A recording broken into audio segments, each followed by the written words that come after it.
Happy Valentine's Day to you all, and I hope you've taken care of your significant other with some kind of gift, maybe a flower or something, to make your Valentine's Day worthwhile.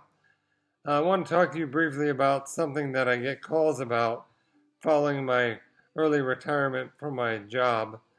I spent 27 years at the local sheriff's office, 10 years as a certified detective/deputy, and 17 years as a child protective investigator. I was forced into early retirement because of a onset of muscular dystrophy, which affects my voice. So I'm not impaired or under the influence, just how I talk because of my muscle disorder. I want to talk to you today about something I get calls about, like I said. How do you file a child abuse or adult and aging report? It's a very easy process. Every state is required to have a hotline number. In the state of Florida, it's a child abuse hotline number, which is 1-800-96-ABUSE. You call that same number if you're calling in child abuse and or adult and aging abuse. When you reach that number, you'll be directed to press the appropriate number to talk to a child abuse intake person or an adult and abuse intake person. Once you get a hold of them, they'll be asking you a lot of questions, so you need to be prepared to provide a lot of answers to their questions. First of all, there's a lot of types of abuse, such as inadequate supervision, failure to protect, medical neglect, physical abuse, sexual abuse, and various other types of abuse. Another thing that people aren't aware of, you can file a report entitled Parent in Need of Assistance.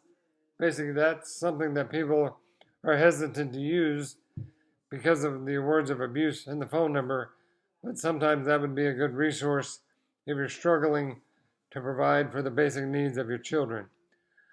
There's also different types of perpetrators of abuse, which can be facilities such as daycares, schools, nursing homes, healthcare aides, but most cases of abuse perpetrators tend to be people. So when you call the intake person, they're going to want to know, first of all, the type of abuse. You need to provide the name and demographic information of the victim child or the victim adult. Secondly, you need to provide the names of the parents or the significant adult member of the adult victim.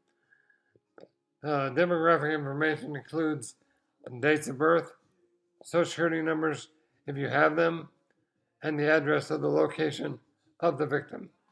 Secondly, in the case of a child, you need to provide the names of the parents, their contact information. Addresses and phone numbers are very important because normally an investigator assigned to the case will need to see everyone in person, but if they can't do that, they'll utilize phone numbers. If the victim child has siblings, you need to provide that information as well. And lastly, you need to provide the name and information of the perpetrator.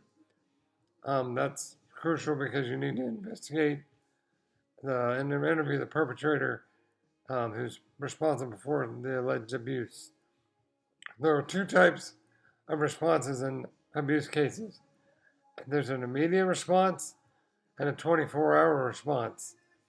An example of an immediate response would be say you respond to a house and there's a two-year-old child home alone. First of all, you call 911, then you'd file a report to the abuse hotline. There are a number of people that are mandatory reporters, and those would be police officers, teachers, doctors' offices, and other people like that. But you can't assume that the police are going to make the report, even though they're supposed to do that. So you need to file the report on the 2-year-old that's home alone. Even though the police will file the report, what they'll do is they'll combine your information with the police officer's information, and the more evidence, the better. So that's how you do. That's how you'd report an immediate response. But the intake person will make that determination. Also, you're going to have to provide your information because you are a source of information to the investigator, and you can assume that you're going to be getting a call.